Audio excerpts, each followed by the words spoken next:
Surcharged with Divine Love by Sukhmani Aunty, Chandigarh. Publishers of the book, Unistar Publishers. आज हम वाचन करेंगे अध्याय 19 का, जिसका शीर्षक है गुरुजी अब भी मेरे परिवार की रक्षा करते हैं। मुझे याद है कि मेरी माँ ने गुरुजी से एक बार कहा था कि कई बार अकेले रहने में हमें डर लगता है, खासकर मेरे नाना जी की मृत्यु के बाद। डरन दी की लोड़ है, मैं 2 बंदे सुखी तेरे नाल, 2 बंदे तेरी बेटियों दे नाल ते 2 बंदे तेरे भाई दे नाल रखे हैं। डरने की क्या ज़रूरत है? मैंने 2 रक्षा के लिए दिव्य प्राणी सुखी तेरे साथ, 2 तेरी बेटियों के साथ और 2 तेरे भाई के साथ रखे हैं। मेरी माँ के भाई गुरुजी के अनुयायी नहीं हैं, लेकिन वे बहुत पूजा पाठ करते हैं। उस क्षण गुरुजी ने जो कहा था उसकी गहराई मुझे समझ में नहीं आई। 2012 में मेरे साथ घर और उसके आसपास कई छोटी मोटी दुर्घटनाएं हुई और मैंने मन ही मन गुरुजी से पूछा, गुरुजी वे 2 आदमी क्या कर रहे हैं जिन्हें आप मेरी सुरक्षा के लिए रखा है? वे बस बेकार बैठे हैं। क्या वे नहीं देख सकते कि मैं गिरने वाली हूँ या फिसलने वाली हूँ और मुझे गिरने से बचा ही ले? जाहिर है मैं बस गुरुजी के साथ मजाक कर रही थी और इसके बारे में कुछ ज़्यादा नहीं सोचा। उसी शाम मेरी माँ ने मुझे राशन की खरीदारी के लिए ले चलने के लिए कहा और ख़रीदारी करने के बाद जैसे ही मैं कार की ओर वापस चली, मुझे चीखने चिल्लाने की आवाज़ें सुनाई दी। जैसे ही मैंने अपने दाहिनी ओर देखा तो ऐसे लगा कि एक स्कूटर चालक पूरी तरह से नियंत्रण से बाहर हो गया है और मुझसे टकराने ही वाला है।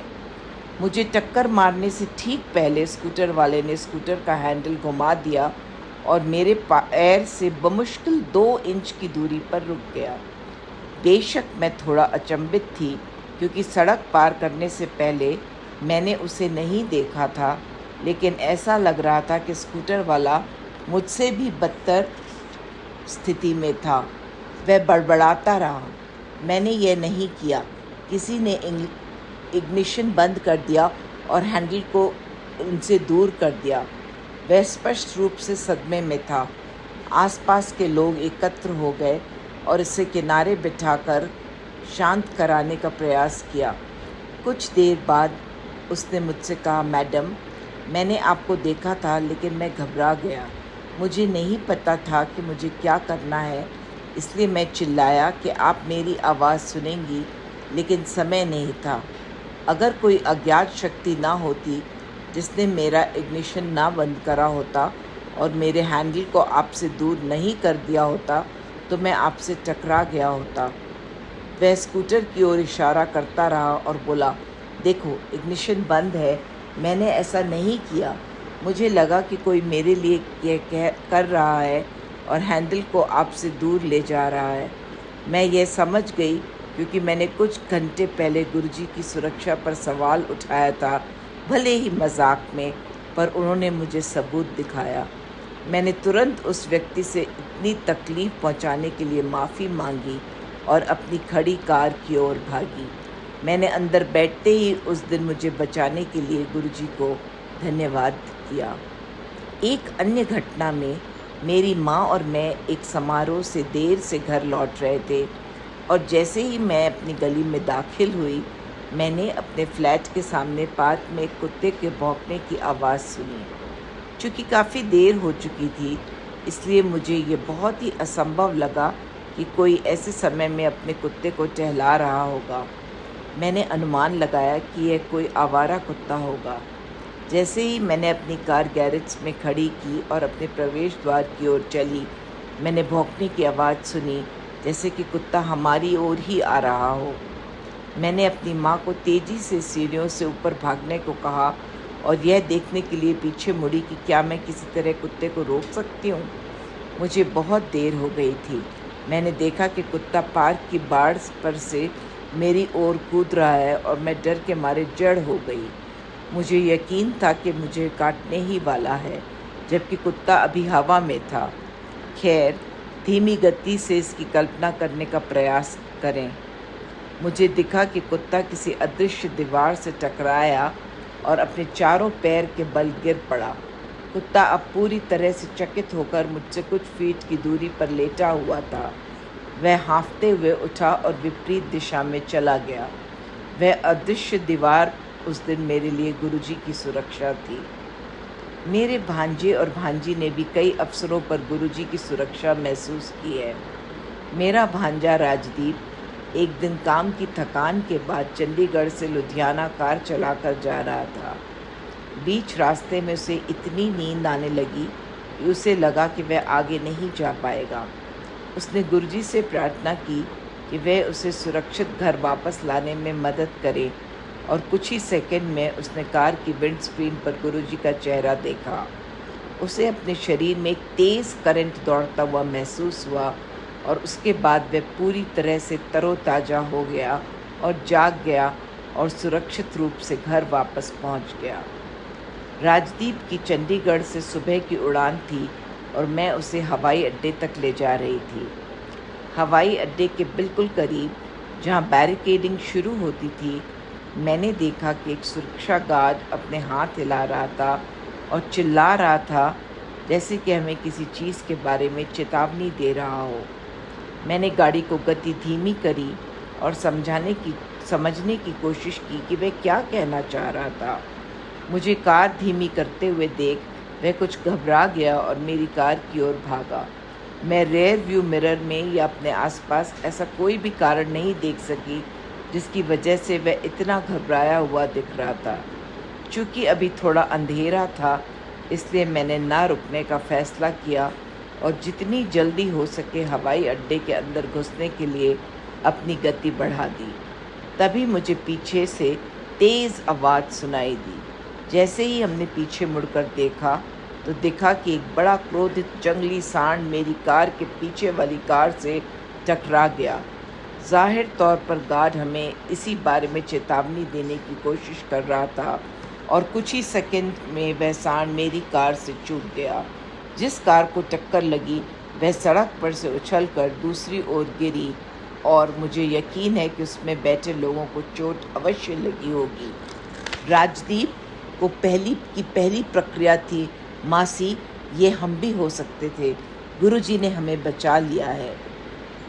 मेरी भांजी पर्ल को इंग्लैंड के लाफ्बरो विश्वविद्यालय में दाखिला लेना था।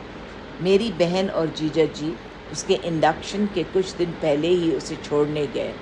उसने काफ़ी ऊनी कपड़े और फ्रेशर पार्टी के लिए एक ड्रेस लंदन से खरीदी गई थी और एक अलग सूटकेस में पैक की गई थी। यूनिवर्सिटी पहुंचने पर उन्हें अचानक एहसास हुआ कि वो खास सूटकेस गायब है। उन्होंने टैक्सी ड्राइवर को फ़ोन करके पूछा कि कोई सूटकेस गाड़ी में रह तो नहीं गया। उसने कहा कि कार में कोई सूटकेस नहीं छूटा है। सुरक्षा कर्मियों से संपर्क किया गया, लेकिन उन्हें कोई उम्मीद नहीं थी क्योंकि सूटकेस पर पर्ल का नाम नहीं था। उस दिन 10,000 बच्चे आ रहे थे और नेम टैग के बिना एक छोटा काला सूटकेस ढूंढना असंभव लग रहा था।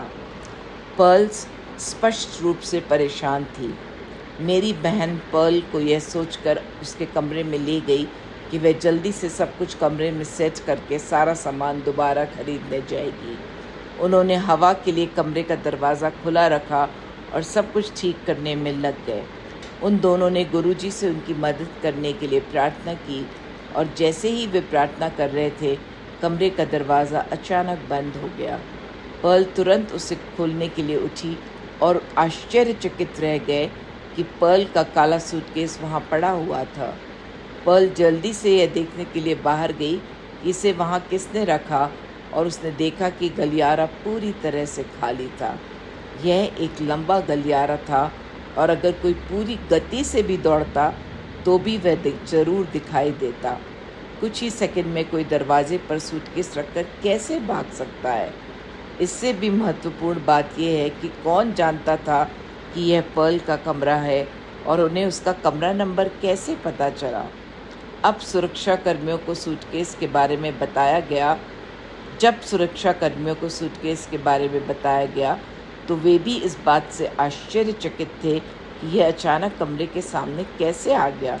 गुरुजी के तरीके अद्भुत हैं।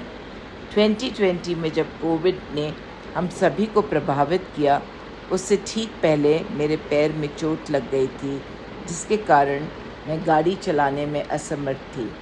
हमारे पास राशन खत्म हो गया था और चूँकि मैं गाड़ी नहीं चला सकती थी, इसलिए मैंने अपनी माँ से कहा कि वह बहन के ख़रीदारी के लिए आने का इंतज़ार करे। तभी लॉकडाउन की घोषणा हो गई और मुझे एहसास हुआ कि हमारे पास लॉकडाउन पीरियड के दौरान गुजारा करने के लिए पर्याप्त राशन नहीं था। मैंने जिसे भी फ़ोन किया, उन्होंने कहा कि वे डिलीवरी करने में असमर्थ हैं, क्योंकि बहुत ज़्यादा पैनिक में ख़रीदारी हो रही थी और दुकानों में स्टॉक ख़त्म हो रहा था। अंतिम उपाय के रूप में मैंने एक परिचित दुकानदार को फ़ोन किया, जिसकी लेस बेचने वाली दुकान थी। चूँकि उसकी दुकान राशन की दुकान के बगल में थी, मैंने सोचा कि उससे पूछूंगी कि क्या वह खुली है और घर पर डिलीवरी कर रही है। मुझे निराशा हुई जब उन्होंने कहा कि वह बंद हो गई है। उसने मुझसे पूछा कि मैं क्या चाहती हूँ और मैंने उसे बताया कि मेरे पास राशन नहीं है और चोट लगने और गाड़ी चलाने में असमर्थता के कारण मैं बाज़ार नहीं जा सकती। उसने मुझसे कहा कि मैं उसे उन सभी चीज़ों की एक सूची व्हाट्सएप पर भेज दूँ जिनकी मुझे ज़रूरत है और वह इसे व्यक्तिगत रूप से मेरे घर पर पहुंचा देगा।